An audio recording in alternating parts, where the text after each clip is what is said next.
text me and I'll text you back. Text me and I'll text you back. Text me then I'll text you back. You text me then I'll text you back. Text me then I'll text you back. TikTok, you don't stop. I will help you make your paper stack. Where you at? Where you at? Where you at? Where you at now? 205-964-5243. You know. 205-964-5243. You know. I like it. Boy, thanks to my man Dutch Jackson for the sounds, and Kiara here on the team to put the little. That was nice. So we're back for show number 179. Been out a couple of weeks. Why did we miss the? One of them was for weather, the other was for pleasure. Weather and pleasure. I love it. We're back in the house or whatever. So what's going on, Reliquia? Oh, beautiful day in Atlanta today. All week actually. Oh yeah, it's been beautiful. Yeah. Oh yeah, so we're here to answer your questions about wholesaling real estate or just real estate investing in general. Maybe we can add some value to send you in the right direction of changing your financial situation if that's your goal, and changing it forever. You see the number here. If you got questions, you want the contract, you want the script, want to learn how to text, whatever, just text the number you see here to 205-964-5243. Now you know. All right. So I don't know if we even have any questions loaded yet. So we have a title of this particular video. It's what contract works for wholesaling. Now, of course, I give away the one-page contract that I've been using since 2003, but that's not the only document that you have to use by no means or whatever. But I tried to make it we got some questions in. I'm sorry. I've tried to make it simple for you to access, how to fill it out professionally for free, and also how to use it for sellers and buyers, and also how to get it signed really quickly. If you want a copy of that, you can just text me, or access to it. Let me say access to it. You can just text me at the number, the 205-964-5243. Text the word contract. Also, if you want that closing detail sheet that I've been using, also when you have a buyer and seller in place, you can text the word close to that number also. So we'll go ahead and get into some questions here. Let's see what we got. Putting down MDs. Okay. So we got top 5 thriller here. Top 5 thrills. I'm sorry. Hey guys. Put the question up here. Hey guys. When putting down a EMD, do I send it directly to the seller or to the title company? That's a really good question. I mean, it's really negotiable between parties. Best practice in my experience is I'd rather send mine to the closing attorney, because I don't want to have to go after nobody about my earnest money if I need it back. And I know where the closing attorney's office is, and I can always pull up and get that. So I personally prefer the closing attorney to hold all money in their escrow as a mutual third party. But I've seen some wholesalers and some investors is like, no, you got to give me your earnest money. So it really varies between those parties. What do you think? Well, yeah, you basically explained it in a nutshell. So it's negotiable. Ideally, you want a third party to hold it, or whatever, regardless of what side of it you're on. If someone gives you an earnest money as far as a buyer, I'm not saying not to take it or whatever, but don't spend it or whatever, because the deal may not go through, and then you'll be on the hook for that or whatever. So, but yeah, so it's negotiable. But normally, a third party holds it, such as a title company or a closing attorney or something like that. So just make sure that you have your ducks in a row on that. So, all right. What we got here?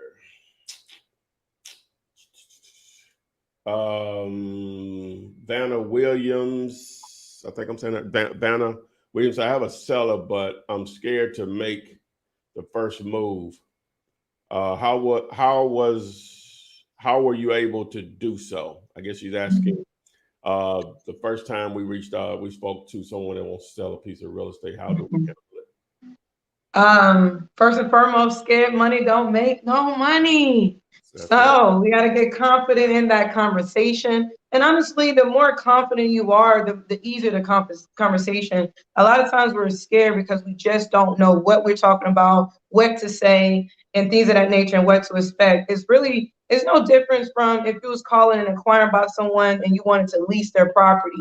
So you called that phone number, you asked them some questions about that property, and then you asked them, could you come and see it? It's that same, pretty much that same conversation. So take the fear out of it. All we're doing is contacting that client, that buyer, that seller, and asking them some questions, wanting to know if that property is for sale. I wanted them to want to know what they're asking for, the purchase price. You want to know, anything that they could possibly tell you about the property, such as the condition of the property. But honestly, just get more confident in it. I think, Ty, you have a script or something of that nature. Well, yeah, I have an actual video where I go into what you should say to sellers or whatever. Just if you'll text me on the number, I'm going to promote that number a lot because I'm trying to be able to control the narrative more, because you may say you have X number of YouTube subscribers or X number of Instagram followers, but in reality, it's not like when you post something, it reaches all of them. I think they say it's like only like 4% of the people see your stuff or whatever, off the top or whatever. And depending on how many they like it or whatever, it would determine if it gets seen by more people. But anyway, so the number allows me to be able to reach out to you guys to let you know when we go live, which I need to send it out actually. And also when I post new content. But to answer a question on that, but yeah, so if you YouTube search, you can YouTube search it also, Flipman Seller Script. But if you text me at that number, I'll send you that actual video also, the 205-964-5243. All right. And the worst case scenario in that case is a no. Yeah. Worst case scenario is a no. So, take the no's and keep going. All right. Ali, it said, Ali Tobin from YouTube says, looking forward to getting some land under contract this weekend. Is your one-page contract good for land also? Actually, it's not, but you know what? I'm supposed to be sending that contract to somebody else or whatever. But if you'll text me on the number and you text me your email address, I'll send you the land contract that I've used in the past or whatever. So, all right. Can you flip houses that are not free and clear? From Black Forbes from YouTube. Mm-hmm. Absolutely. You can flip a house that's not free and clear. That's pretty much a house with a mortgage on it, which people do it every day. The key is that you can't necessarily flip a house for less than what is owed. So if there's a mortgage on it for 150, you're not going to flip it for 100. You have to take care, or if you do, somebody got to take care of that difference to pay off that mortgage. Yeah, you have a better chance of winning the Florida and Georgia lottery and not the Powerball at the same time of someone bringing 50 grand to the table. And that example she gave to close it out. So yeah, basically what she's saying is that whatever your price is that makes it works, what they owe needs to be less than that number, and they have to be willing to accept something less than that number that covers at least what they owe and maybe some money to go in their pocket. So it's just really simple math. What they owe and your price, normally what they owe needs to be less than the price that works for you as a wholesaler or whatever. So, all right. Let's see. Thanks, guys. This text coming 704. Okay.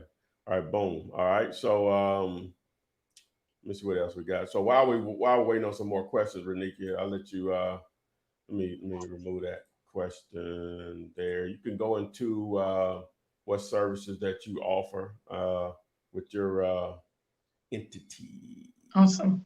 Well, thank you so much. As always, I'm always honored to be a part of the Flipman Show. My goal is to bring in the creative financing because we all understand that the nuclear to really building your real estate portfolio to the next level, you're going to start fixing and flipping, buying and holding, and these of that nature, you need capital. So one of the things that we offer is capital and creative financing. We have nationwide residential purchase and sale and rehab funding. We have nationwide rental loans, true 30-year notes, no financials, no tax returns, no bank statements, no income verification, no pay stubs. You can get into a fix and flip or buy and hold, new construction or commercial.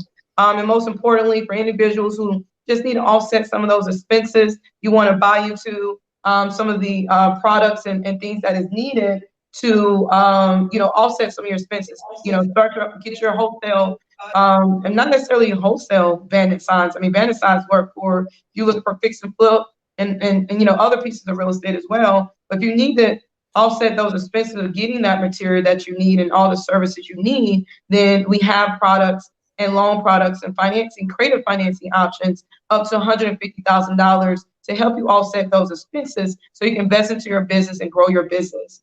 If you are interested in any of those loan products, just go to findmynextdeal.com. Boom, boom, boom, boom, boom. Here's a question that I don't know what it means, but you may. D, how to say D? The trucker, D, Y, the trucker, I guess. How do I get over dealing with creative avoidance? Creative avoidance. Creative avoidance. What is that? I'm not for sure creative avoidance. Oh, it's a term. It says when you get creative at blocking your own progress. Oh. Oh wow! So that means that you are blocking your own. You're in your own way. Yeah, like procrastination, I guess, could fall under that umbrella. But go ahead. What do you think? I put a meme up the other day, and I don't remember word for word, but I remember it. You're not forced to change your situation until you're tired of your own BS.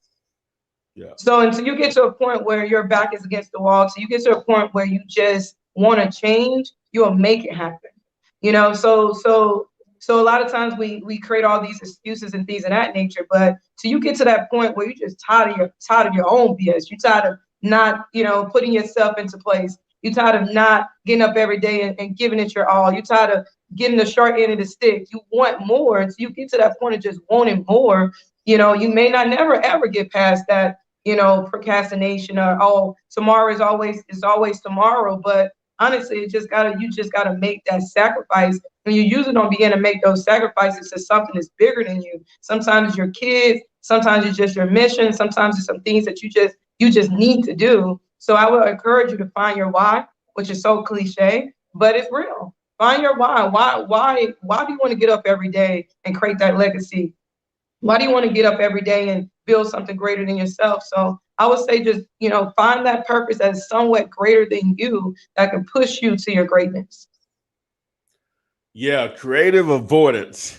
No. Let me read that again. Let me see. It says when you get creative at blocking your own progress. Yeah. Wow. I guess for me that falls under like excuses, right? Someone may say, well, there are too many wholesalers or real estate investors in my cities. I see signs everywhere. They say you need a license to do this. They say this or that or whatever. So that's a form of I guess creative avoidance, is that you're looking for reasons why not to proceed further. Now, a lot of times people are just so afraid that they're going to make a mistake. It needs to be perfect for them to make money. Those can be, I guess, creative avoidance also, or whatever. It doesn't have to be perfect. It doesn't have to be where you got to be mistake free or whatever. A lot of times the mistakes that you make are more valuable than anything that I or Renika Renikia can teach you, because it comes from experience. You just hope it doesn't put you in the poorhouse or whatever, or be life threatening or something. But you know, Okay. what I'm saying, or whatever. But yeah. So it's hard to, like you say, to find your why. If someone else has to push you, like someone say, well, give me something to get me motivated. You've already lost the You battle. already lost. You know what I'm saying? It got to be from within. Yeah, it got to be within, man. That, you know, maybe this may not be for you if it doesn't automatically motivate you to change your financial situation. Now, at the end of the day, if you're happy with what you're doing, that's all that matters. You can just take it from me personally or whatever. I've been in situations in my life in the past recently where just personal stuff can have you depressed. You know, money don't even matter or whatever. You know, so at the end of the day, if you're happy with what you're doing, all this stuff we're talking about, it doesn't matter.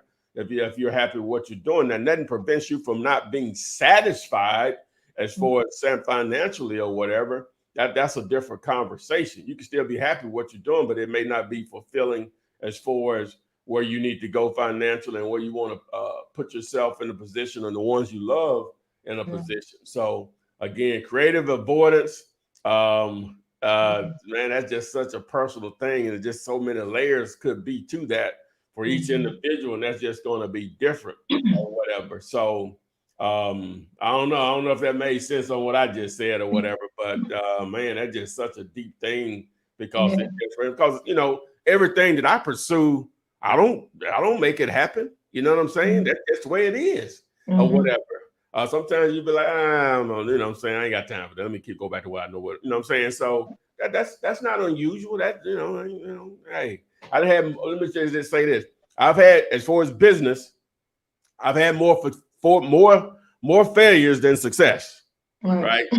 Absolutely. Let me make that clear. More failures than success. It's just the one thing that I've been able to make some money on. I've been able to make some money on, which it only takes one in reality or whatever. But you know, whatever. So, all right, we'll get to the next question. That was a good question, though, and because I think a lot of people fall into that one place or the other on their journey. You know. Yeah, well, someone backed it up and says, like, music artists have creative block. Creative block. I can get that. I get that. Absolutely. I mean, I have blocks on my journey where I just don't want, you know, it's just not there. But, you know, personally, you have to, you know, first of all, you have to figure out, are you passionate about what you're trying to do? Because if it's not something that you're passionate about, you're going to have to drag yourself to work every day. So you have to align yourself with something that you enjoy doing. So you want to get up every day. When you find something you're passionate about, I don't care if I make money or not, I'm gonna get up happy to do that every day. So and real estate may not be that passion for everybody, but real estate is that vehicle to finance your passion. So I encourage you to figure out what that passion is and allow real estate to be that vehicle that can help you get to what you really, really want to do in life. Yeah, I'm not going to explain it, but see, a lot of times to get where you want to go, you have to do stuff. You got to sacrifice. Yeah, you don't want to do stuff you don't want to do. Absolutely. Right? My brother and I, my brother know this. She's from Vietnam or Korea? I don't know, one of them. She's Asian lady, but she's half black, half Asian, and but she grew up in an orphan, and basically, in a nutshell, the woman has made a lot of sacrifices, and she owns a restaurant on 3 shrimp boats, or shrimping boats, however you say it, or whatever. She's basically a millionaire, or whatever. She came over here with zero, couldn't speak the language, from an orphanage, or whatever. But she makes sacrifices. She works every day, right? Now, I ain't saying that's what you got to do. I'm just telling you the type of stuff. So the first restaurant that she purchased or was able to get financed, guess where she lived? In the restaurant. You know what I'm saying? I'm sure she didn't want to live in the restaurant, but that was a sacrifice to be able to get to where she is now or whatever. So, and a lot of us, just Americans in general, whatever, we don't make the sacrifices that it may take to get where you want to go or whatever. I'm guilty of it no more than anyone else or whatever. Because a lot of times we worry about what our folks say or what just people say, so-called friends or whatever. But when you pursue an entrepreneur, anything, you're going to be separated from the pack just anyway or whatever. So, don't let anyone frown on or discourage you on what you do, especially when you got a plan or whatever. Work your plan. You don't talk about it. That's Exactly. the thing. Just let them see. Let your actions show or whatever. So anyway, we keep going on and on. No, and the person that said that something big does need to happen to you. A lot of times something big happens to push us through that greatness. But a lot of times we try to avoid that something big, which is usually a failure, usually a deep, dark space, and don't avoid that dark space. Go to it and go through it, because a lot of times you get through that moment, you come out, ready to work, ready to make something happen. So boom. All right. So Keelan Littleton from YouTube said, what does MLS mean? Marketing listing services. What is it? Is it multiple? I mean, not marketing. Multiple listing services. Yeah. Multiple listing service. It's the service that agents use to basically network with each other for buying and selling real estate. It has existed even before the internet. I think they used to just do it in paper form or whatever, and just like fax it back and forth or whatever, something like that or whatever. So, and they updated as needed or whatever. Of course, the internet changed all of that. So, boom. All right. So, let's say there are things that excuses that I don't have time to do. Those I don't know why. Definitely learn to balance out. Okay. I don't know if I just should read this. So, okay. So, Sierra Simone. My kids, my job, daily duties, being tired are all the things that I make excuses with, that I don't have time to do this. But those are my why. I definitely have to learn to balance it out. One and only one deal was in December. That's real. I'm ready for assisted deals coming in, claiming it. Well, Simone, see, you've done the hardest part. The first deal, right? Now, you didn't say how much money you made. Really, it's really irrelevant, right? I would still like to know. But you've done the hard part because you now know it's real, and nothing prevents you from duplicating that over and over again, right? Rinsing and repeating or whatever. So congratulations to you, baby girl. You got your kids, you got your job, daily duties, whatever, but you still made it happen. Again, you know what you need to do. You know your time. You know what you need to put into it. But again, the main thing is that it's real or whatever, because you've gotten paid from it. If you're comfortable with it, definitely share with what that stack looked like, baby girl. Yeah. And also take your kids with you. Take your kids with you. It's a hey, we out in the field. Let me teach you about putting signs up, real estate. Take your kids with you. Oh yeah. Oh yeah. That's what's up. Have them taking pictures. Now you got to worry about babysitting. Take them with you. Yeah, load up in the car. I don't know how many kids you got. If they're writing age, like you might be too young for writing age, but they're writing age. One taking the picture, one writing down the address or whatever. And if you had a third one, I don't know. I'll come up with something for them too. How many you got? Right. Everybody got a job. Everybody got a job. Everybody. Somebody holding the camera. You got to document. What? They may hate every bit of it, but one day, right? They gonna remember. Obviously, if they benefited financially, they'll grow up and they'll say, you know what? I remember my mom used to take us out looking for houses and blah blah blah. You know what I'm saying? They may move on to something else or whatever, but they may have to go back to that. Okay. Because you never know what's going on in their life or whatever. So, but boom, we applaud you, baby girl. Let me see here. Says a little off topic. We're not off topic. This is what we're talking about. A little off topic. Found Wayne Augustina found a property with over 55,000 in liens, completely abandoned, holes in the roof. Both properties are on record, appear to be a deceased, I guess, owner. To be a sit for like 2 years. Where do I go from here? So she said found a property. I guess property. They say he found properties because both parties on the. Say both parties, not property. Both parties on record are dead. So now you have to determine who the relatives are, right? Who are the heirs? of that property. I would start with asking the neighbors, right? How did you know they you have over 55 in liens? I guess that may be something with the city or whatever. But well,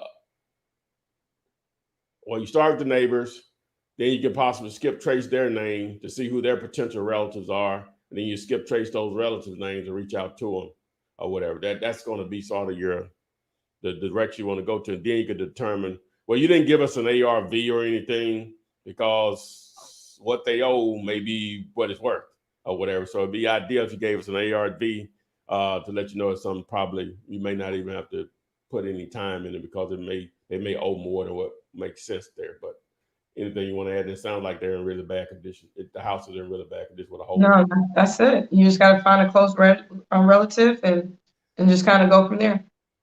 Okay, here our girl go. Sierra said she made $5K on that deal. That's what's up. That's what I'm talking about. That's what's up. Yeah.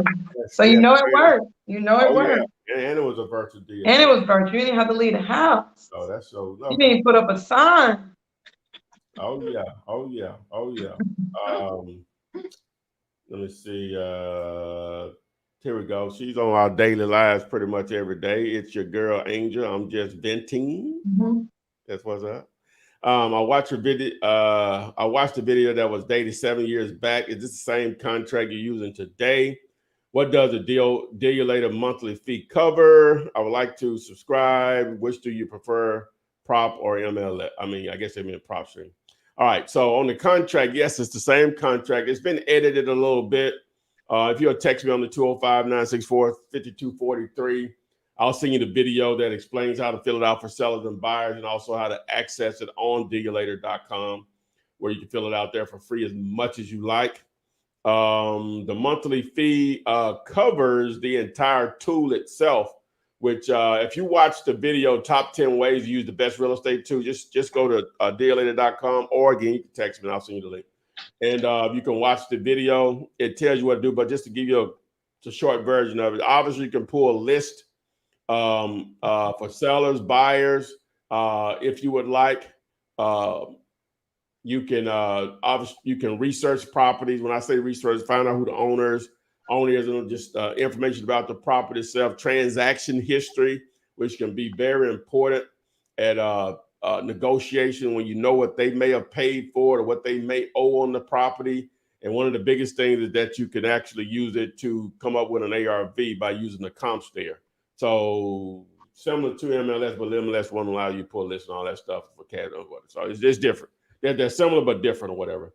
What else did she ask? So I think I answered the question. So boom. All right. What else we got here? We got a whole lot. Now we'll end this early now. I'm tired. I've been all day. You know, so we about 30 minutes in. So anybody else got any questions? That's what we're here. That's what we're here for. Anything you like with Sierra, she did that virtually. I guess we would love to know. I wish she would come on the join the live stream. We can ask her a couple questions, but she did it virtually. I would love to know. I would love to know that what were the details on that particular deal that she had or whatever. So, anything you want to add? We sitting there, nobody asking questions or whatever. I guess. Wow, come one-on-one. We still got the live. I guess somebody want to come on live?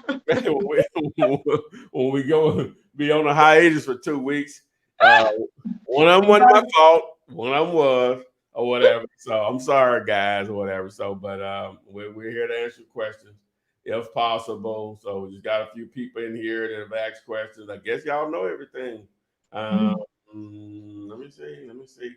Plus, I can't get to you. I mean, Instagram and TikTok either. So, okay. I can't do both. Or what he set up. So if you're on Instagram and TikTok, go to YouTube. Yeah. If you're on TikTok, we got plenty of room. Our lovely host is not here today. Yeah, or you can do or you can do the live stream by going to flippinar.com and we can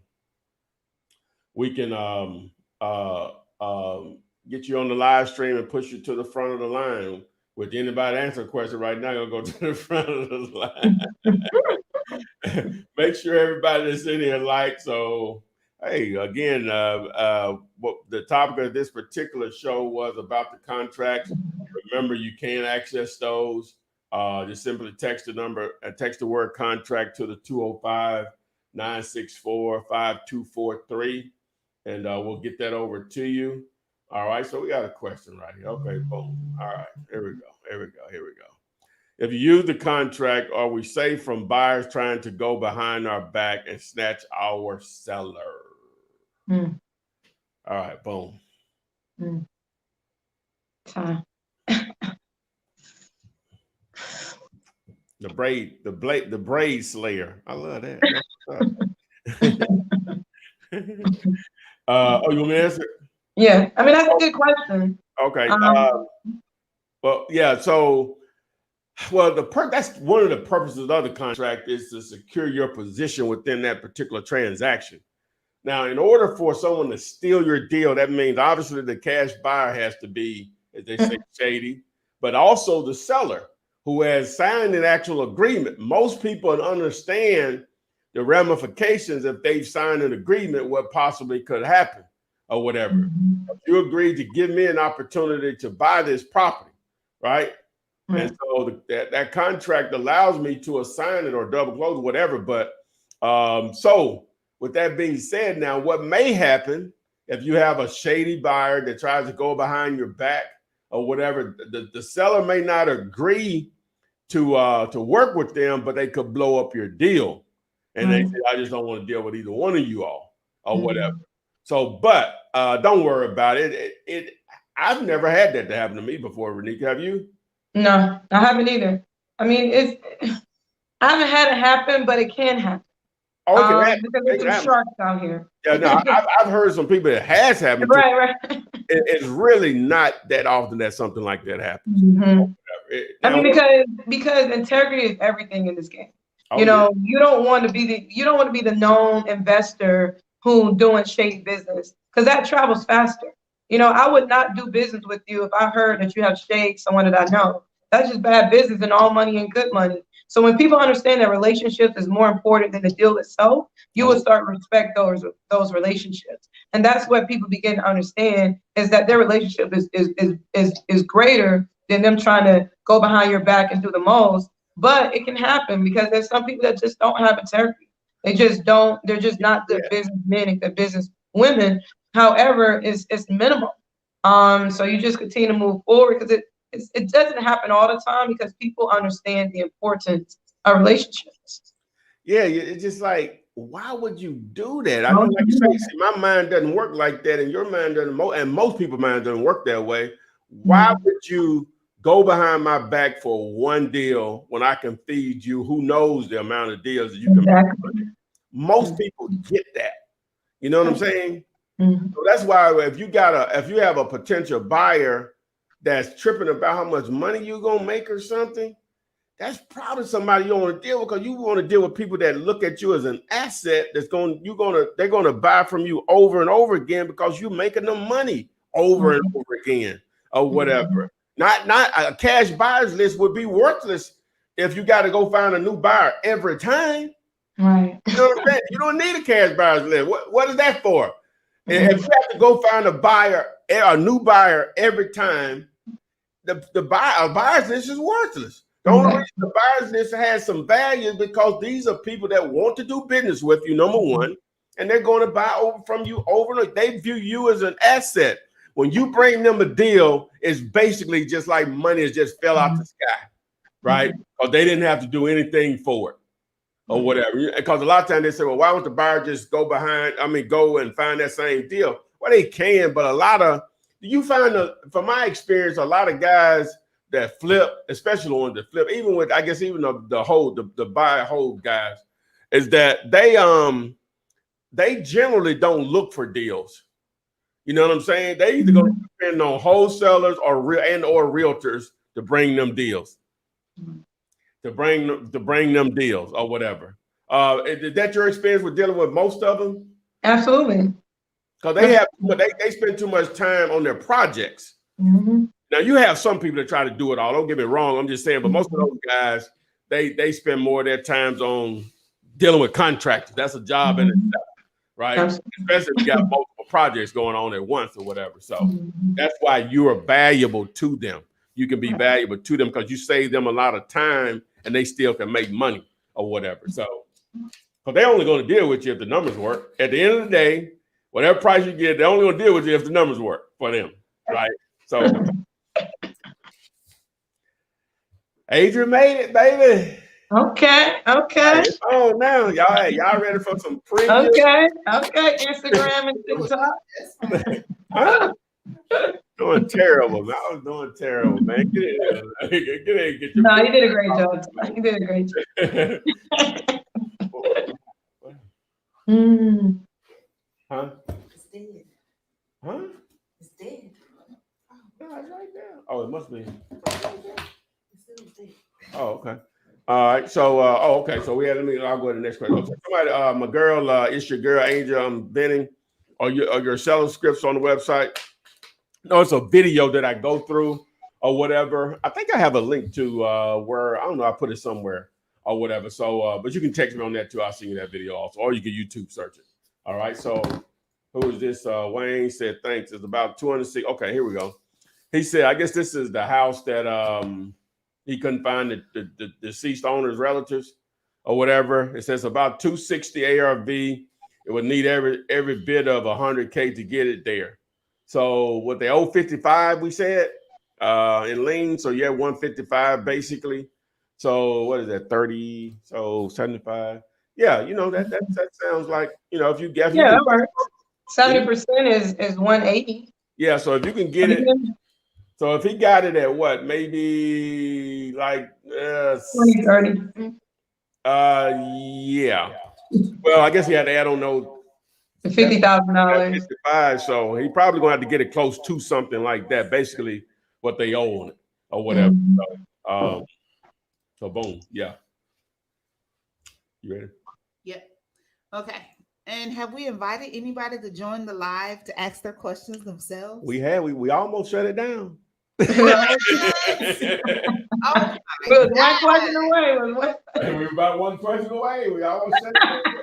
Oh my gosh. Okay, so I'm just gonna hop in and I'm gonna work my way up from the bottom, guys. So don't hit me. So Eric, Movie Quote Guru wants to know, how would you suggest marketing with $1,000 budget? That's a good question. I think Todd does a great job of explaining that. Okay, well, I'll try. I would probably go a combination of these. I would probably go a combination of text messaging. Not sure how to put that campaign together. Just text me on the number here. Bandit signs, probably about 300 or so bandit signs. And you probably can mix cold calling in with that, because that list that you're text messaging, you can cold call that list also, that same list. So that's a good little war chest to start with. Most definitely.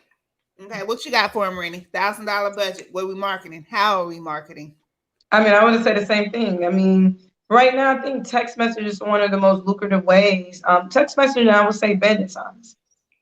Text bandit signs, and also the Digulator software prop screen, because that software is amazing. I mean, it's a one-stop shop for everything.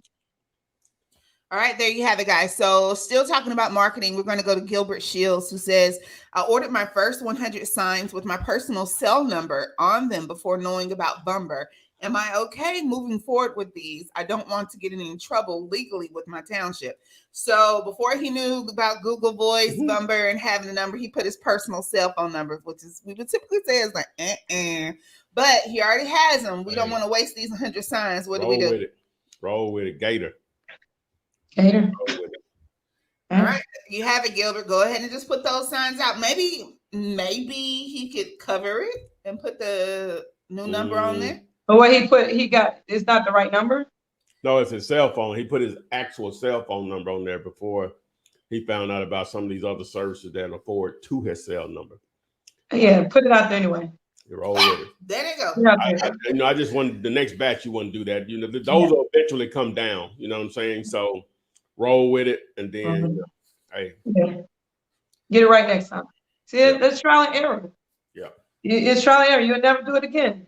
Oh. It's trial and errors. Oh yeah. And then that's what it's about. I mean, don't be afraid to fail forward. All right, there you go. Don't be afraid to fail forward. I do like that. Tony Woods, and we're still sticking on this marketing question right here. With everyone mailing, texting, and cold calling, is it a better mousetrap to get out of this rat race? Well, they I like to use just other businesses that compete against each other. Everybody still want hamburger joints. They still got drive through. Everybody still sell French fries. You know what I'm saying? They still got 2 pieces of bread and whatever in the middle. Might be meat. Might be what they call it, plant-based. Right. So yeah, man, just get out there and do your thing. Now you can always try to be creative and think outside the box or whatever. You always want to do that, even with the things that you're using. You don't want to be too outside the box or whatever. Keep it simple and still at the end of the day. But you can always just try to think outside the box, put a different twist on things, even though you may be using some of the same tools and methods or whatever. So, all right, hey, start fixing and flipping. Yeah.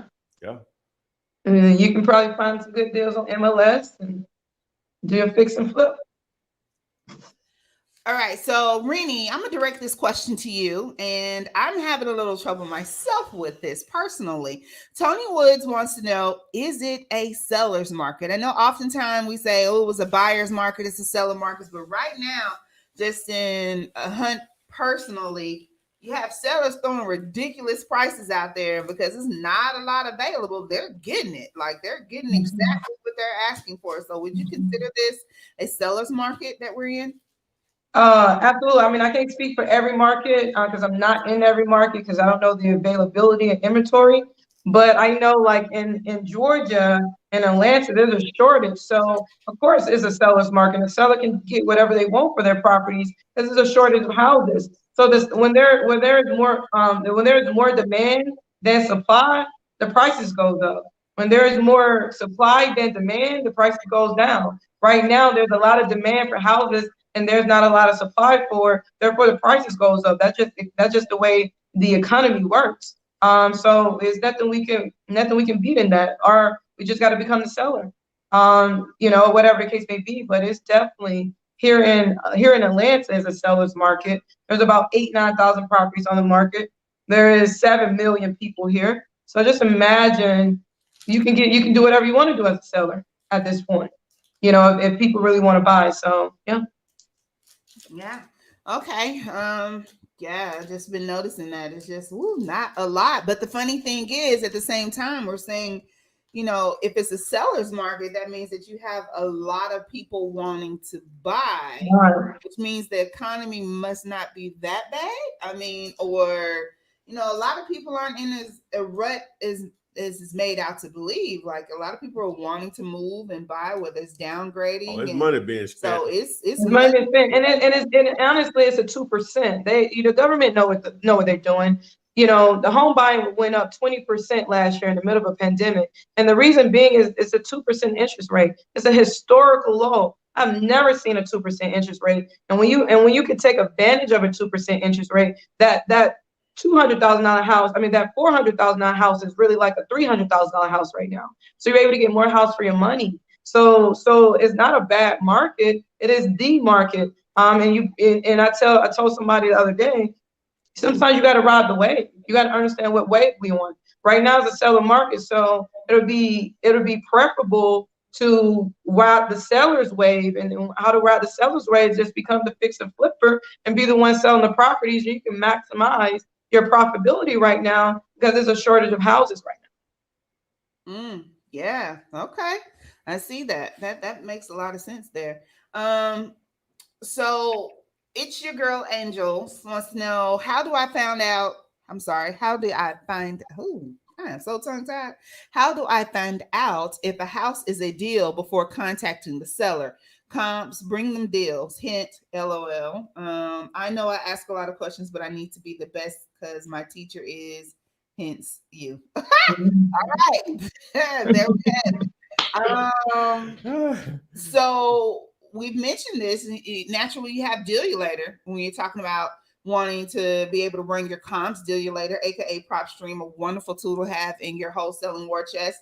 And then as far as once you get those numbers, if you do have numbers, you can go to dealulator.com where you have the plug and chug calculator, which I call it, is it a deal calculator? You plug in those numbers. But you are here and you do have two of the absolute best teachers of wholesaling, in my opinion, because that's why you're here. So what do you say, Ty? I got Yep, here we go. I got to update my chair game. I'm noticing Renika's chair back there. There's a lot going on. A lot of changes happening. Hey, she got a chair. Those chair game. Her back all high stuff. Look at that, man. Right, you gotta come back in. Anyway, yeah. So those are the tools. Why? And then we did an episode of Comps 101 today, episode I think 28 or 29. And so you definitely want to go back and watch. Oh my gosh. That's what we got. Yeah, that little boy Eric. And so you want to go back and watch all of those. Also watch Comp Like a Pro, Flipman Comp Like a Pro, and Flipman Great Deal that shows you how to use the deal calculator. So then you can always submit your stuff through comps101.com. We're comping properties every day. Submit it on the weekend. It may take a couple of days, but any other time we're getting it done in 24 hours to you. So, but yeah, so all the support is there. I know you're afraid you're making a mistake or whatever with it, but yeah, just I ain't gonna say I'm always do it, but just text me an address on the number, and I'll make comment, and stuff, and tell you what I think. So, boom, there you go, Angel. It's Angel. I'm just Ben. And another thing, understand the numbers. Understand the numbers. I mean, real estate is such a numbers game. So understanding the numbers, using the Dealulator calculator, plug your numbers in. Even if I'm wholesaling, I always evaluate it as if I'm the one purchasing it and flipping it.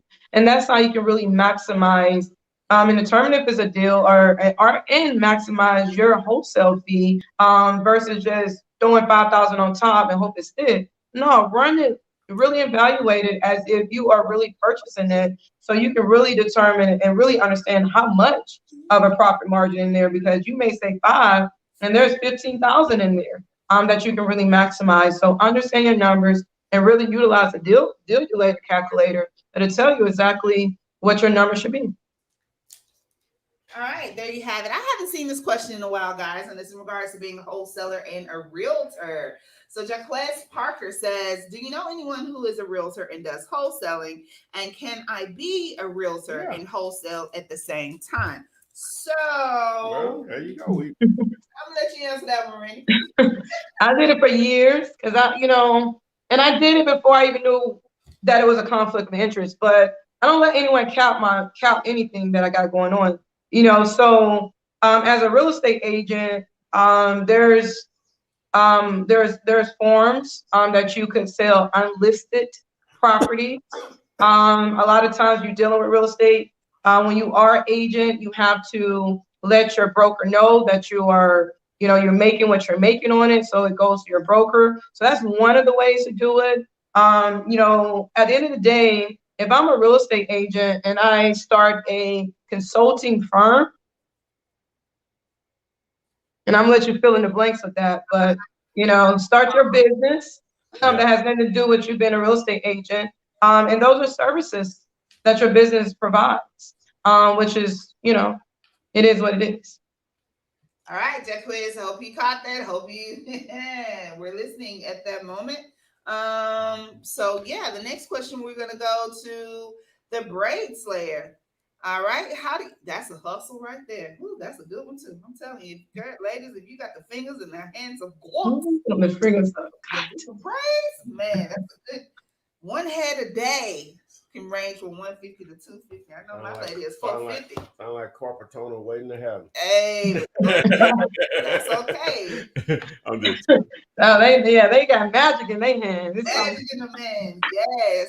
Okay. Well, the Brand Slayer wants to know, how do you get around proof of funds if you don't have it? Do you just move on? So there is a way. There is a website that you can go to that Ty can tell you about that can help you with those proof of funds. Ty, how can she do that? just text me 205-964-52439. You know. Oh my God. No, just text me. I'll send you the link. But on the proof of funds, just one of those things that, and most of it is not free or whatever. Services that that'll probably pass the smell test or whatever. So it could just be a deal breaker. At the end of the day, it's no different if they give you a price that doesn't work. If they're asking for proof of funds and you don't have it, you can't afford to get it. It's just deal breaker. Move on. Don't put a lot of thought in it. If you can't get it, normally, if you're requesting proof of funds or you're trying to do a deal that it involves proof of funds, then that means you're probably trying to target listed properties, because that's the process with realtors as far as them taking you serious or basically accepting an offer. I guess they have to accept it regardless. But so which I advise newbies not to do or whatever. I'm not saying it's not possible. It's just a more advanced process of trying to put those type of deals together for a number of reasons. So it just be a deal breaker. You got it or don't. You have access to it or you don't. You move on. Don't put a lot of thought into it, because just dealing with regular Joe Blow that owns a piece of real estate, no real estate agent involved, it is so rare that one of them will ask you for proof of funds and it's a great deal and they're motivated to sell at a great price, that they just don't go together normally.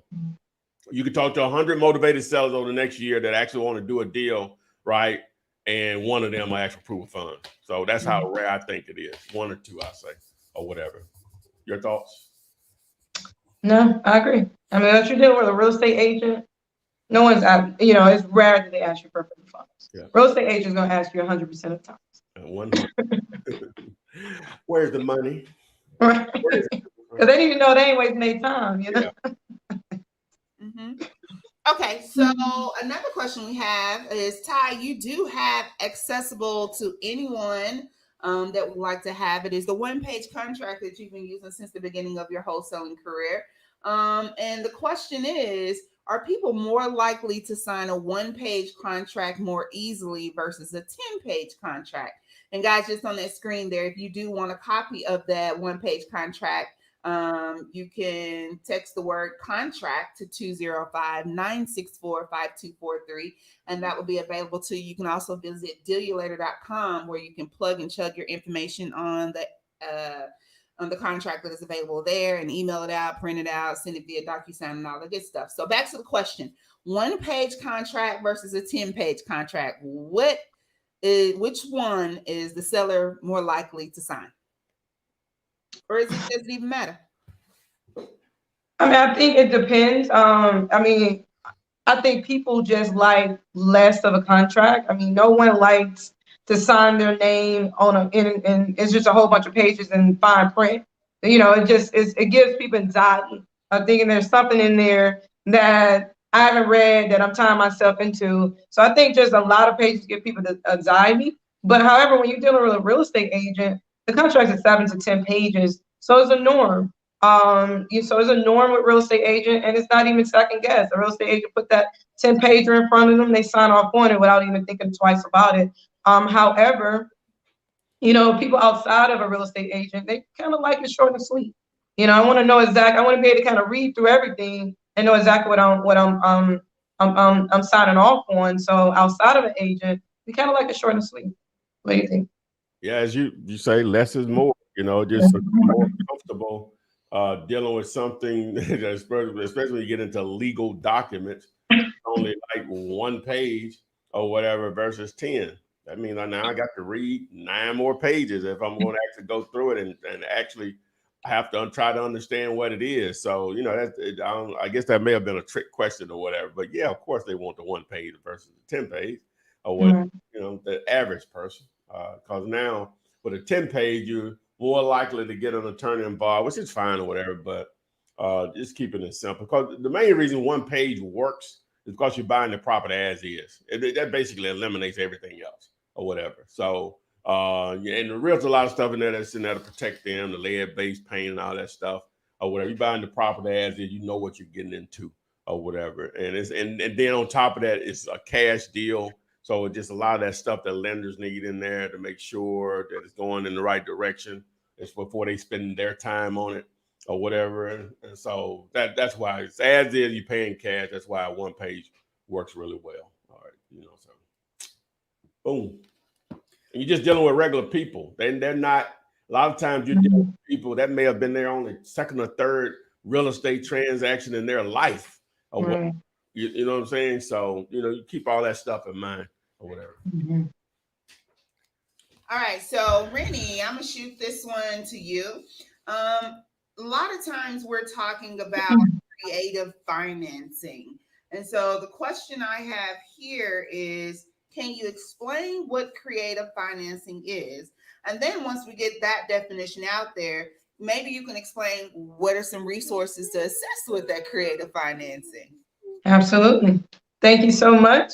So that's a really good question. I think a lot of us don't know what creative financing is. And creative financing is just untraditional money, is untraditional financing options. And it's also bridging multiple options together to create a whole. So that's creative financing. I may go to the bank and they may give me 60%, and I may go over here and Joe Blow may give me, the remaining 20-30%. Creatively, I finance my project. So it's really just using different creative methods that may be untraditional outside of just going to the bank and get a regular mortgage. Is untraditional ways to finance your assets and finance your business. And as always, we provide creative financing.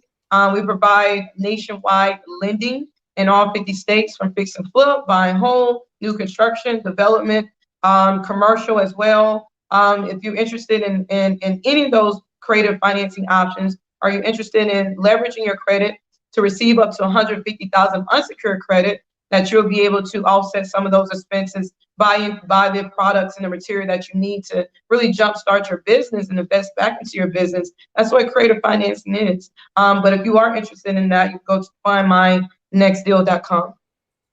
All right, guys, there you have it. Go again. It's fundmynextdeal.com. And that's where you can reach Renikia, a member of her staff, and they will contact you back within 48 to 72 hours. And she is available across all social media platforms. And that's the beautiful Miss Renikia Williams.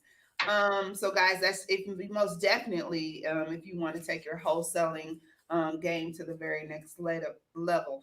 Tony Woods, yes, it was Renikia Williams. Tony Woods wants to know what was your IG handle. She said your answers have been more than helpful.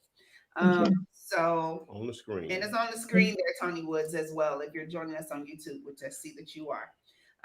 So let's see here. Live Nick says, I've been finding houses where it's hard to find comps due to the area. How do you run comps in this situation? And someone else also asked, how can you run comps in an area where there's no comps? Like the last house sold in the area was in 2018. So what do you do when you run up against that time? When there are no comps? Yes. There hasn't been any since 2018. Oh, that's long. That's 3 years. Yeah. That's simple. No comps, no buyers. No comps, no buyers. That's simple. It is nothing to even think about. If you're talking about wholesaling, no comps, no buyers. Don't waste your time. Just move on.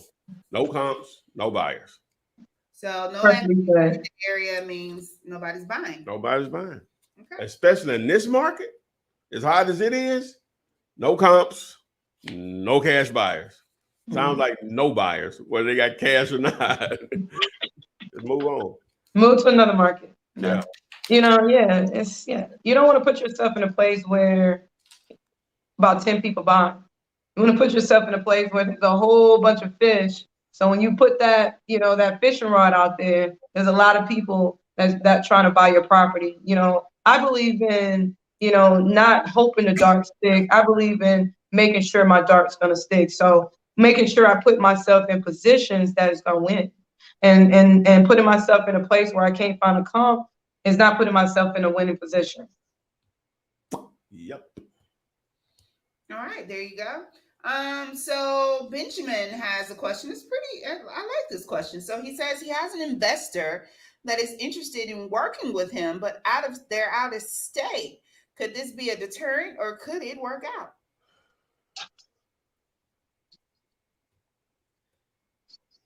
He said what now? An investor that wants to work with him is out of state. Is that something? They can be out of state. They can be out of the country. They can be on the boat. Yeah, I love out of town buyers. I love them. I actually prefer the seller to be out of town, but I prefer both of them to be out of town. Absolutely, out of town buyer just number driven. Oh yeah. They tend to pay a little more. You know what I'm saying? Or whatever. They may be looking on Zillow or anything. You know what I'm saying? Exactly. Or whatever. That could be in your benefits. So yeah, most definitely, it doesn't matter at all. At all. All right. Let's see here.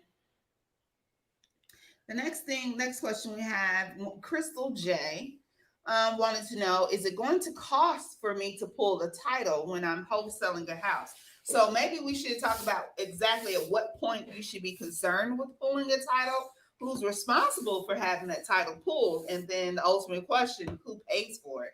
Because it's not free, guys. That's not a free service. So it does cost. It does cost. Who buy it is negotiable.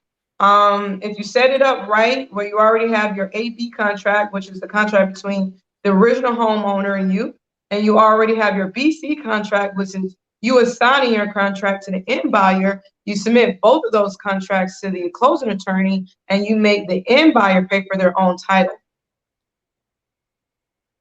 All right. So is there any reason why you should pull the title before you even have a buyer? Absolutely not. Absolutely not. You should not accumulate expenses before you have it sold. Nope. All right, there you have it, guys. I know a lot of when they get the contract, they want to, with the seller, they're like, oh, I need to go ahead and have the title pulled. But no. That comes after you lock in a buyer. Yes. Okay. So let's see here. This is a good question. Big Sip, I like this. With social media being as big as it is, and that's how people are communicating a lot now. Big Sip says, I'm not active on any social media outlets other than YouTube. Will that soon hinder me from being successful in real estate? Now, from the personal standpoint and then from the business standpoint, this is a business, especially in this day and age with the pandemic going on and everybody's at home. How important is it to be active on social media across all the platforms? Well, look at it like this, right? And I guess a lot of people, you don't know what their experience with social media is from the past, or just what their perception of it is. But you're running a business, right? These social media platforms are free for the most part, right? And a lot of eyeballs are there. They are great for networking. You don't ever have to put any of your personal information out there as far as what you do in your daily activities. People that do that, that's fine, or whatever. You can use it totally for business or whatever. So that's the way you need, the only way you need. A dude hit me up today, I guess, he texted to 205-964-5243, and he asked me something about something, but he said, I'm not on YouTube. And I only replied, I just replied, YouTube is free. I wasn't going to put any energy into him because I don't know what the problem you have with YouTube, whatever it is, but dude, it's free or whatever. What you consume on there is totally up to you. No different than your TV, your radio, or whatever. It's up to you on what you consume. If you're trying to educate yourself on this process, I'm not the only game. You can buy a book, you can do whatever you want to do, but you were reaching out to me. So I was letting you know, hey, dude, it's free. You know what I'm saying? Why not? Or whatever. Golly. You don't you know, like it's free or it's whatever. free, and at some point in time, you either ride the wave or you get left behind. So right now, we just in a social media wave, and if you're not utilizing these tools, you're really just being, become obsolete yourself. So you just gotta ride those waves. It's just, you either running with the wave or you're going against the tide. And it makes it harder to do things when you're going against the tide. So not saying that you need to have a social media presence to sell real estate, not really, because it helps. But if you put those banner signs out there, no one's looking at your real estate, they calling that sign. So I mean, you can be very active in your backyard without having social media, but it depends on how far you want to go, how big you want to create it, how big you want to go with it. So yeah, but I'll tell people all the time, the internet didn't exist, and this stuff exactly, and we want prior to this. It makes it a lot easier to get to a check. That's the only thing I can tell you. You know what I'm saying? So because you don't have to use it for personal at all or whatever. Matter of fact, if you just look at my stuff, I know when people that know me but don't know what I do, but been knowing me basically all my life, I know when they search for my name on Facebook, because that's what a lot of people are search for it.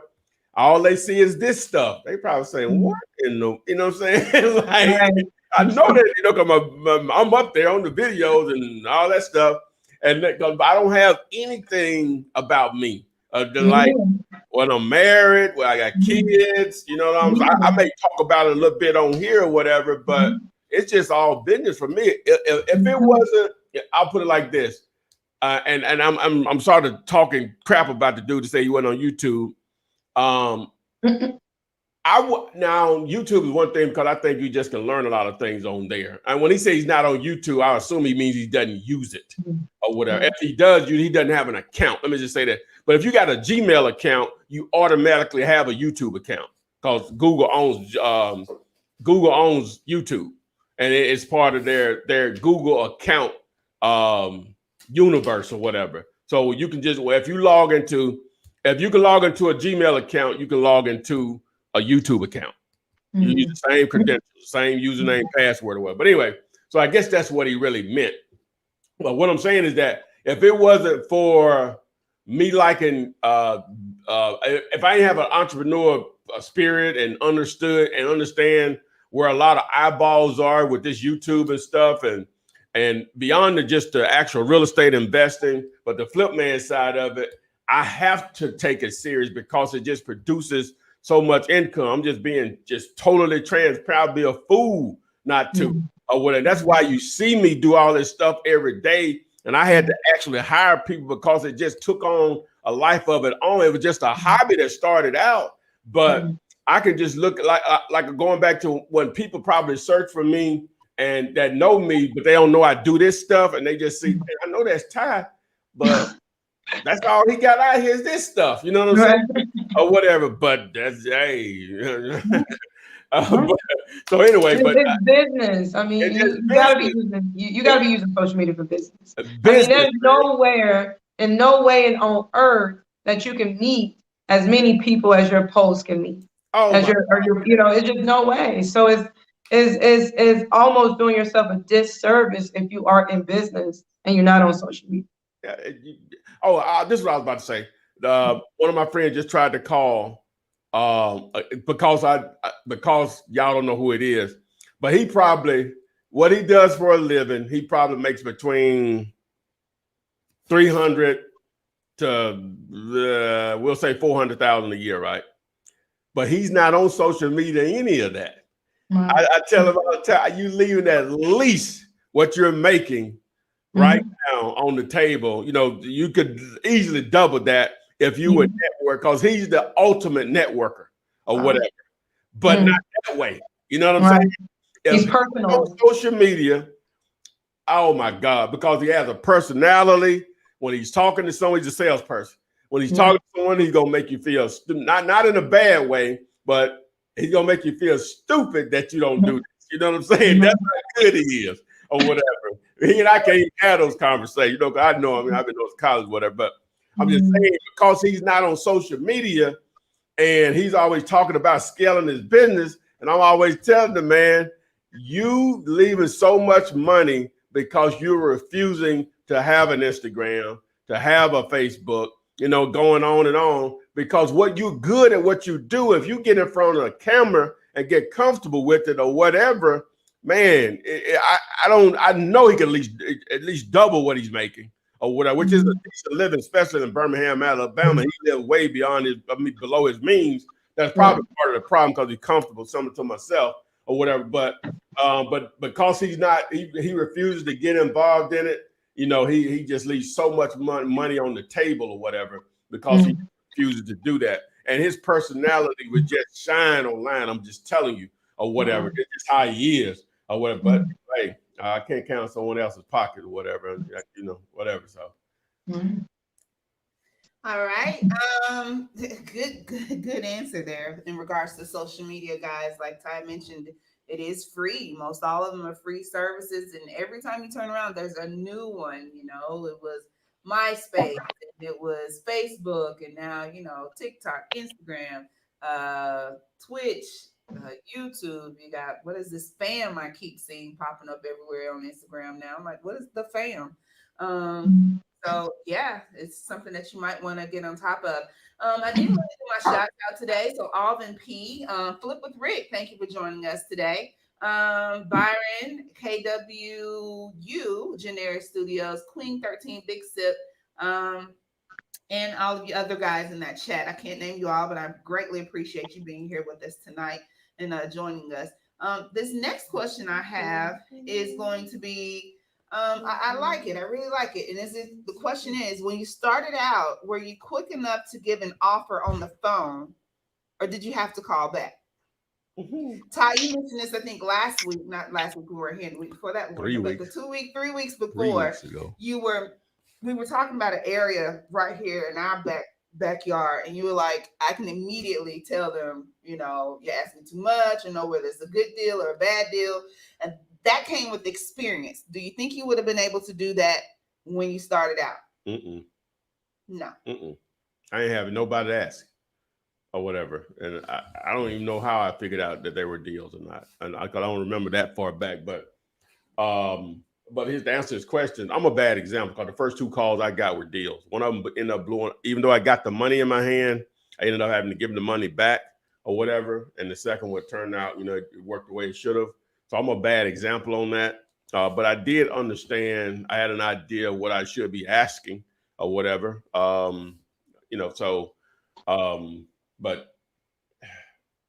I guess it depends on how the lead came in. If they're calling you, maybe from a bandit sign or whatever, that's a different conversation because they already want to sell because they reading your message and they're calling you. Versus if you cold calling them, that's a different conversation because you don't never know what mood you call them in. They may actually want to sell a piece of real estate, but he and his wife may be, hey, the light's off now. They got bigger fish to fry. Hey, call me back. I can't talk right now. You know what I'm saying? So whatever. But that's a different conversation. So it just depends on how the lead is generated, determined on how the conversation, the initial statements that are made with that. So that's the part of it. But just understand, at the end of the day, you want to introduce yourself and try to get to it immediately. If you're calling them or whatever out of the blue on what you want. Hi, my name is Ty. I'm calling about buying a property at 123 Main Street. Am I speaking to the right person? So you're trying to get straight to it or whatever. So at least they know you're not calling to ask for money, even though you really are when you ask for equity. But you're not calling to ask for money. You're really calling to give out money. You know what I'm saying? So, or whatever. So you want to try to get straight to the point initially. So before they even say anything out beyond hello or whatever. So you want to let them know what you want and keep it short, you know. So. Okay, Renikia, were you able to give out that offer initially, or did you have to do let me call you back? How far into Oh, that was his wholesaling? question. I didn't even answer the question. No, Go ahead, Renee. I almost like, I'm glad you repeated it because I don't know. Rennie, that's I'm like, okay, let me flip it over to Rennie. Rennie, back to the question. I'm like, well, you asked the pastor something and went all around the world. That ain't what I asked you, man. Yes or no? Back to the question. When you started out, were you quick enough to give an offer on the phone, or did you have to call back? I mean, honestly, I don't remember mine because I was already a real estate agent. And talking to agents, talking to sellers, talking to buyers, it's a norm for me. So I really don't remember my first one. I don't remember that first conversation. At least I don't remember right here on the spot. It was just a natural conversation for me because I was actually a realtor about 4 or 5 years prior to even start wholesale. Because I went and got a whole degree in real estate, but no one taught me wholesaling until I met this investor and he was wholesaling, and that's when I started wholesaling. So, I don't really remember that first conversation. I'm sorry. You want to circle back now, Ty? Oh, I don't remember the conversations, but they went way up because they both wanted to do business with me. So I didn't have to. I don't remember having to call them back. Let me just say, I can be pretty comfortable in saying that. I don't remember having to call them back. So does that help? No, you need one of your answer. Well, hey, we're talking a long time ago. No, I didn't say like your person. I just said, were you quick enough to give an offer on the phone? If I called you and said, hey, I got a house on B Street, I want to sell it. Okay, yeah, you'll take 25.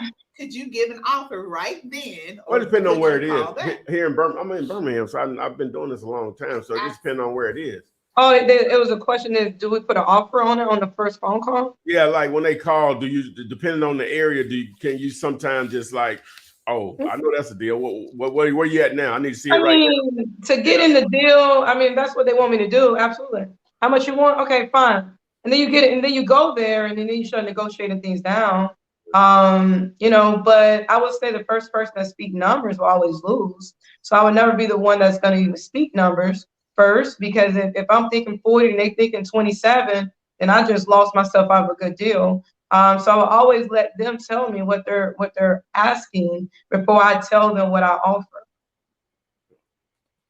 All right.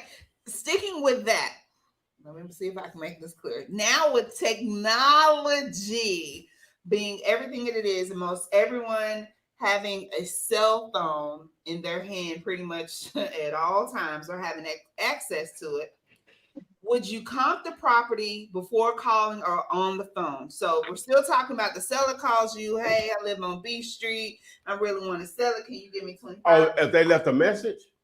No, I just gave you a scenario. I'm on the phone talking to you. Well, can I call you back? Nah, I got somebody else that's going to call me back. Are you not able to give me an offer right now? I mean, but it's kind of hard to give a true offer without really assessing the repairs. Yeah, you can't. I wouldn't shoot myself in the foot without knowing, the true condition of the property. Gotcha. Okay. Hopefully that answers your question, Slayer, there. So initially comping anything before you see it is going to be kind of. But there's some buyers like, hey, I don't care if you sit or not. 50,000 is just what I'm taking. And then in a case like that, you may have to just throw that 50 out there, whatever that number is, because some sellers they don't care. It's just they are at their number and they're not taking anything less than that. Well, I went out to a house today and the lady said 50. I'm not going higher or lower. Was 50 a good number? No, it's not a good. I really went out there on helping a friend out. There was one of her relatives I already knew when I went out there. Wasn't a deal, but I've been promising the stuff. So let me go on and go out here. I already know the number. I hope they're not watching this. But I got to tell her anyway. So the numbers don't work. So. All right, Alvin P, you're the dude. If you're a dude, if you're a man, you're the ma'am. But you hit that like button. Everybody else is in this chat box. I need you to go over to the left-hand side of your screen. Hit that heart or like button. Like, heart. and let us know that you enjoyed the information that you're getting today. A lot of awesome gems here. If you are in need of a CRM and you would use that to assist you in closing more deals, or you just want to close more deals, I would highly suggest you text the word CRM to 205-964-5243. That number, I'm just going to say it repeatedly and embed it in your head, guys. Anything you really want to know about wholesaling, you can probably text the catchphrase or the word, the main word in that question to 205-964-5243. And if you text Ty, he will text you back. All right. So let's see here. Tobias, hey, thank you for joining us. And Alejandro, I see you there, and Ali as well. But Renikia, so awesome question from Tobias. Wants to know, do you still do commercial real estate? Is that still a part of your portfolio and wholesaling? And is there a one-page contract for that? So now commercial real estate is a different beast. That one-page contract ain't gonna fly for commercial. And it's residential. It's a residential contract as well. So yeah, commercial contracts there's a commercial purchase and sales agreement that you want to use. Okay. But it probably won't be one page though. No, it's at least a 2-pager. I mean, I have a 2-pager. I mean, it's going to be at least 2. Yeah, I have a 2-pager I use. Mhm. It's 2 pages. Yeah, so. But still pretty simple though. Yeah. If it gets more complicated, a lot of times though with those though, you have brokers involved and they prepare those, so it's really not. Yeah. Really not. Yeah. A big deal on that. A lot of times it's not off market, and if it is, the seller. I mean, when you come to commercial, you're just dealing with more savvy investor. You're not dealing with Joe Blow. That seller already have an agent, a broker. He's running all his stuff through. A lot of times you are dealing with a commercial agent. They're gonna write it up on their commercial contract. They're gonna broker the deal. So you're just dealing with just a different level of our buyers and sellers when you're talking commercial. Yeah, but commercial, everybody's an investor. Everybody's investor minded when dealing with commercial. Right. You're not gonna kind of get over on them like that. Yeah. And now occasionally you'll have a family member that inherited a property, right? And then they've never done it. You'll run into that sometimes, but in most cases, everybody's involved, whether it's the seller, the buyer, the brokers involved. Everybody's investor. I mean, investor minded or whatever. Whereas when you're dealing with houses, in most cases, your cash buyer is investor minded also, but normally the seller may not be. Even if they're a landlord, that may be the only property that they have. You know what I'm saying? Or whatever. So they're not as sophisticated as commercial owners and buyers are, generally speaking. So, but the contract process, a lot of things, like I say, there's a broker involved, they're going to probably prepare that or whatever. So. All right, Jessica. Woo! First one, only one that has joined us. No camera. Make your video live. Activate your camera. Cam Mike, as soon as I see you on there, I'll bring you on, hopefully before we close out for the evening, which is about to happen soon. So, Jessica, if you can hear me, I need to see your face. Okay. So Queen 813, Ty. Don't get on the soapbox, okay? I don't need to ask you then. I'm tapped out, man. I'm sure the soapbox ain't available right now. Good. No soapbox. Right now. So Queen 813 says, I have 2 toddlers and I'm having so much trouble managing my free time. How many hours a day could I get by with getting to my first deal? I can only work overnight. So what ages are toddlers? Oh, okay. I thought you were still going, how many hours in a day? No, I wasn't going to. That's what I don't feel like. But how old are toddlers? I'm asking. Queen, if you're... Well, no, you know what ages are toddlers? Oh, toddler is 1 to 3. 1 to 4. Okay. Could be. Okay, that's what I don't know. So them babies need to be on a schedule. Let's start there. You know what I'm saying? They just can't go to sleep when they want to go to sleep, right? Right.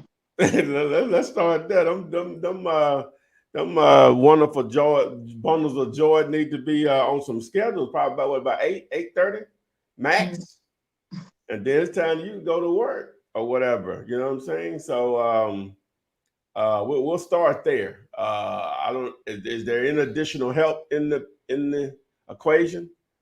Just out of curiosity. If it is, that will help out a lot or whatever. But I didn't say it, but Adrian brought it up. There's 168 hours in a week, right? Assuming you work 40 of those. We'll say you work 50 of those. You sleep another 56. We're at 106. Even if you want to throw in your family time, we'll say 34, or we'll say 35. That's 5 hours a week. Well, you probably would tolerate. Yeah. Well, we're gonna say 5 hours a week. We're throwing all that in. So we're at what my math at? We're at 141. So that leaves what, 27 hours left. So divided by 7, we're looking at about 4 hours you can work on your business. Even if you reduce that and only worked on your business 2 hours a day or whatever, that's a lot over the course of a week. That's 14 hours or whatever. If you gave your family 7 of those hours, push 2 of those back a day per day. So you just got to just structure your time, get those beautiful babies on a schedule. And not saying you don't already now. You may already have that plan, but if you don't, you got to get them on the schedule and make it happen. Make it happen. And to answer your question, 2 and 4, no help. Would you Google that? Oh, no, she told me. Oh, I'm sorry. Okay, so 2 and 4, Renikia. 2 and 4. Okay, yeah. So yeah, that's the same thing, right? Right, Adrian, I'm asking. You're right. You're right. But I mean, I was late today, and I've been running since 8:00 this morning, and I got to. So it just depends. And it's hard. I know it's hard, especially with single mothers who's trying to, take care of their kids and still try to create the upside and the legacy. It's hard. And I encourage you to just continue to make those sacrifices, continue to pray that someone can come in and to help you so you can have a little bit more help, so you can go out there and build a legacy that you really want to build with your kids. But it's hard, and your time is going to be really tight. But just make those sacrifices. Even if you're just putting, all your hours into business every day. You for a year straight, you just don't party, you don't go out, you're not hanging out, letting not this distracting, not allowing distractions to distract you. And sometimes you just gotta keen in on your focus. There's a lot of distractions even outside your toddlers. Sometimes outside your kids, there's a lot of just people pulling you left and right about nothing. And sometimes you got to say, you know what? This year is and this is personal for me because I said this year, my life is on D&D. It's do not disturb. I'm so focused right now that I don't want anything outside of what my mission is trying to do to disturb me. So sometimes you just got to get selfish with your time and not allow people to pull you and just put that sacrifice in until you're able to find other people that can help you. Maybe find someone who can put out your signs during the day and create some type of system where you give them people a call back at 24 hours from now. But create those systems, because when you create systems, you'll realize that things just fall in buckets. And then when you have that time within 24, 40 hours or whatever that may be on the weekend, you just go back and pull those people out of the system or out of those buckets, and you give them a call and see if you have a deal. But you got to find someone that you can leverage their time and their energy and their efforts, and just making those sacrifices. But I just want to say to the single mothers, I mean, y'all are magical. Just continue to be magical and continue to make those sacrifices. And that I concur. I concur that. So Queen, yeah, she said, yeah, their schedules are very off. That's okay. Hey, take them in the field with you. We're just talking about that with the other lady. Take them in the field. You get off work at 5. Hey, we got real estate class. We got real estate class to my 2 and 4-year-olds, because it'd be stuff that they would never forget. You'd be surprised still in them at that age, and they seeing mom out there and sacrifice, putting those signs out, making those calls. You'll be surprised how much of a sponge that they are at that age. Mm-hmm. Yes, yes. So Queen, hopefully that works out for you. Whatever you try, I think it. Oh, You see Michelle it all finally set. activated that video. What 20, she was doing? yeah. 21 days to make a habit, 90 days to make it permanent or something like that. So yeah, good luck with that, Queen. Now, oh, Jessica, I see that you joined us on screen, so I'm going to go ahead and bring you on. Hey, Jessica. Hi. Yeah, ooh, look at that. Did it right. Video on, sound on, right on point. Thanks for joining us this evening. Hope you're doing well. What's your question? Yes. And thank you, Renika, for talking to me about 2 weeks ago. I'm the one who was asking all the silly questions in Clinton Township here. So, Um, yeah, so I found a mobile home, and unfortunately, um, I talked to the one that has a lot and a half, but they want 42,000 and not coming down on that price. And the one parent died, and the one has cancer. And when I'm looking at the comps, because I have the prop stream. I was going to flip over to what Ty has, but I have to use what I already have, trying to save some money. But so once my subscription runs out, I can come bother you, get your stuff, sir. But I don't know if this is even worth my time to pursue. You guys have any suggestions? Because the comps are hard to find for these lots and for this mobile home, even though it's 2 years old. Does it have to be moved? Say it again. Does it have to be moved, the mobile home, or the land comes with it? You can take the lot. No. I'm saying, oh, it's in a mobile home park. Yes, sir. Oh, okay. You know the year of the thank you very much. You know the year built, manufacturer rather. It was about the 2016, 17. It's a new joint. Yes, a new manufactured home. Well, fairly new, 2 years old. I said 17, 16, but by the time they get it here, it's about 2018, 19. Okay. All right. Is it a single wide or double wide? Oh, double wide with about 3 bedrooms, 2 baths.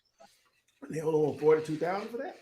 No, that one I didn't get the price on because I need to find comps for that because it's a mobile home park. But the lot, they want 42,000 for the lot and a half. It's off of Utica here in Clinton Township. Oh, they want to sell the lot. I'm confused. they want to sell the lot. They selling the lot in the mobile home. No, the lot belongs to the park. And I talked to the park. You have to pay for the lot space, which is about $500 a month. But the lots that I found are a separate for sale by owner that has the parent that died and has cancer they're taking care of, and they only want 42,000 for that. So I'm talking about 2 different for sale by owner properties. Okay, that's what I'm confused. I can't find comps for neither one of them, so that's why I'm trying to figure out which one should be a best bang for my buck to forget about it. Is it just a lot, or how big is the lot? Is it an acre? Is it more than an acre? Well, it's a house. 2 houses can go on there based on when I walked over there. That doesn't mean it could be an acre, could not be. Yeah, you'd have to know to have any. Let me ask you this: is this in a how big of a city is it? That's a Metro Atlanta? What she's talking about, Renika, or no? I'm near Detroit. I'm like 20 minutes from Detroit. Okay, so you're outside of Detroit. Yeah, I'm in Clinton Township, near Macomb County. Okay. Well, could you ask the people who own the mobile home park, do they know any dealers that you can contact to purchase? You can ask them, you should tell them you want to purchase. And see if you can call the dealer and ask, and just inquire about a 3-bed, 2-bath, give them the same description of your mobile home, and see if they are selling the similar mobile homes like yours, and see what they're selling theirs for. Or, are there mobile homes within that mobile home park that looks like yours? And determine what they bought theirs for.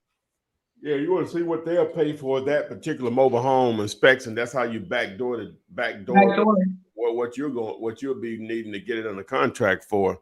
I would be shocked. I don't think mobile homes are recorded like that.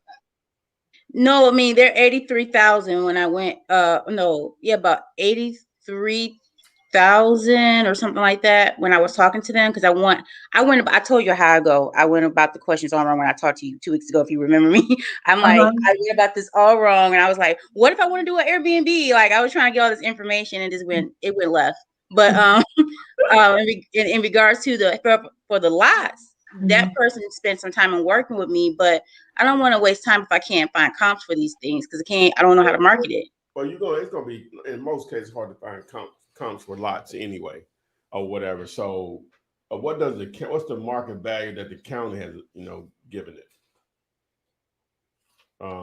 She's not buying the lot. You're buying a mobile home, right? Yeah, you may not know. So these are two different for sale by owners. The lot and the mobile home is in the park. I'm saying about the lot itself. Whatever the county assesses for, that's probably what you're gonna have to go with. They asking $42,000. Hopefully, it's worth $150, right?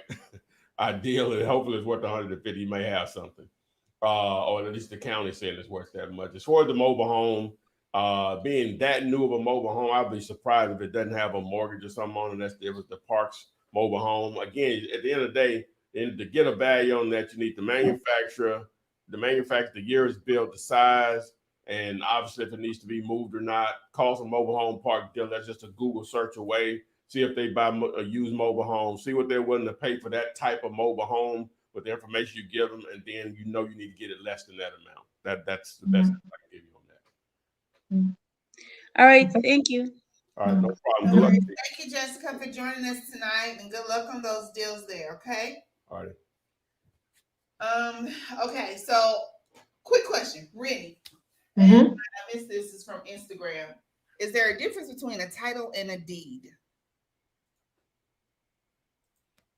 When you're talking wholesaling, let me see what the question is.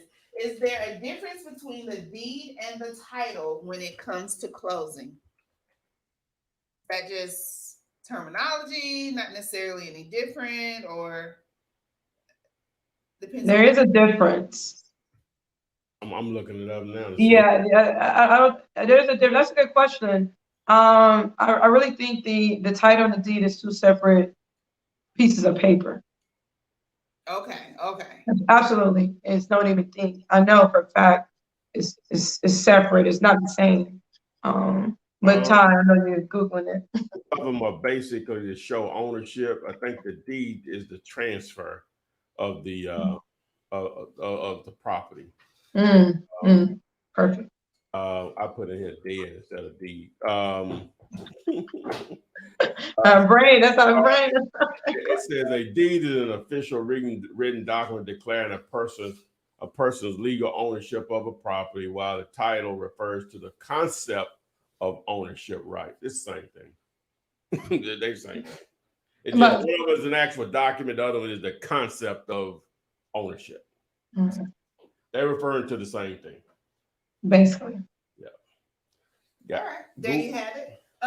So anybody that wants to do a 50-50 JV deal with Ty, you can go to doyoulater.com and enter that information there. There are some rules that you need to text 5050 to 205-964-5243. Text me and I'll text you back. There we go. Let's get out but is there a max to it, Ty? That was the question. Is there a max or a minimum for the JV deals? What do you mean? I want to mean like price or profit? No, hell no, not on profit. I hope we can make as much as we can possibly make.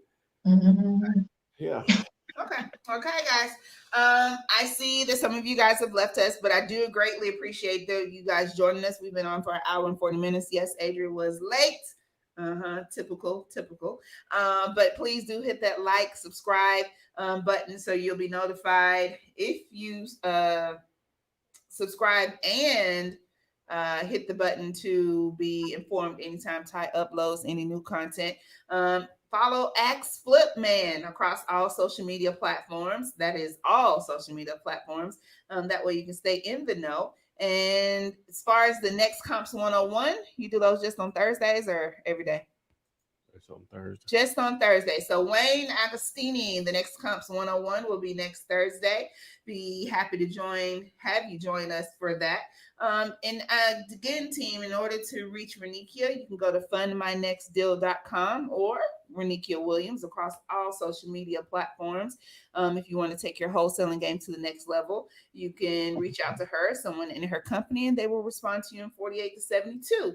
Again, the number that you can text pretty much anything to get in touch with Ty is 205-964-5243, whether you're texting close, whether you're texting that contract, whether you're texting for comps, whether you're texting for JV deals. The number is 205-964-5243. Put that in your cellular phone. And without anything else, guys, we'll see you on the flip side. Text me and